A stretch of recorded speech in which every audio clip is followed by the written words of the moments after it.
Fixture carts are fairly simple. Where it really impacts the customer is being able to take it directly to those locations that they can do the install. We can dispose of some of that cardboard so they don't have to do it on the job site. Our disposal is much closer, much easier for us to do it than it is for the contractor out in the field.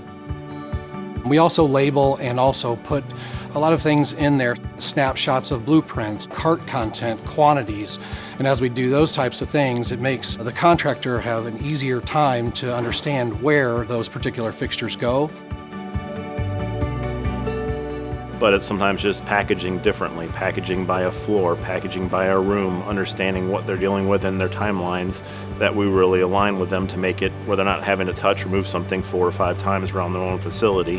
where they get it, move it to an area, deal with it, and then we take back the waste and the garbage, and it helps them become more efficient the less they have to touch it and think about it and move it.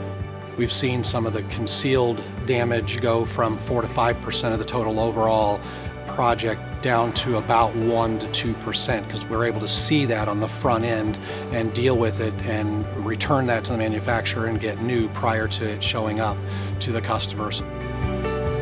So it cuts down on time not only on the field electricians, the apprentices, but also the general foreman and the PMs.